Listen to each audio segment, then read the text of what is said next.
Gambling taught me more about self-control than anything else I've ever done.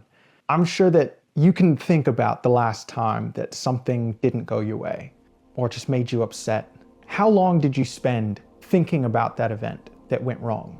And were you actually thinking about the event, or were you thinking about the feelings that came along with it? Were you replaying a story in your head that morphed over time with the emotion intensifying? That can happen quite often, and I've done it for years. It's actually one of the things that led me on the path to being in a casino, playing with a good amount of money for what I thought might be no reason, but really it was one of the biggest reasons I've ever done anything, which was self-mastery. It started with, I was immobile for a good amount of time. I was healing from a running injury where I had blown out my IT band. And in that time, all I was able to do was meditate, read, and I started diving into Stoicism because I was coming off of the end of a pretty bad situationship and it hurt quite a lot. I was replaying that story over and over and over, and it got more and more intense, but I didn't realize that I was the one continuing that loop. And so what most people think of when they hear Stoicism is they think the absence of all emotion. And it's pretty much the opposite. It's really being able to take stock in your emotion, label it, and then choose what to do with it. It's really just one skill, understanding that you are not your emotion, to separate them and have the power over it to be able to pause and decide how you move. Just like with any skill, ultimately it needs to be practiced. And you can read as many books as you want on swimming. Just having that knowledge is not going to prevent you from drowning. You got to put it into practice. And so for me, I needed something with real stakes, with real money, with real consequence. And that ended up being Advantage Blackjack. I took a trip with my cousin after really spending some time learning how to play. And in the first day of play, we lost almost everything.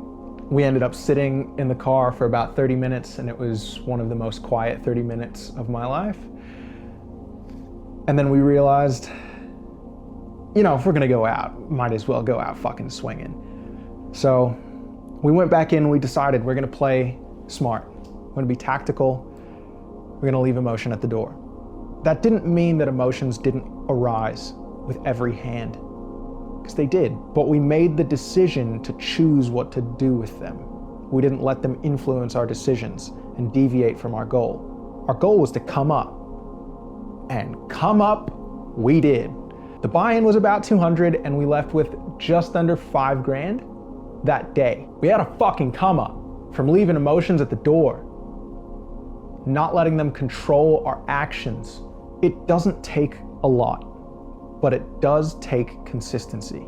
Now, you can have a win that isn't necessarily financial. It depends on how you define success. But I guarantee you, if you let your emotions control you and how you move, that success will never come. Realistically, I was not playing blackjack only for the money. I went into it to master myself. And I feel like I did, but I had to be very, very specific with how I was going to do it. And I needed to implement the skills that I had learned. You don't need to go on a 3-month deep dive in Stoicism, but you do need to capture this one principle. It's simple, it's actionable, and you can do it any time that something unfavorable comes your way. Pause for 3 seconds. If you have a bit more time, you can take it, but you only need 3. That's all it takes to separate the emotion from the action. That's what changes a reaction to a response. And what we're looking for is a response. When you're reactive, things snowball. But when you respond, you have the ability to step back and really look at the field that you're playing. There's real power in that, and it's changed almost every interaction that I have in my life because I choose to respond instead of react.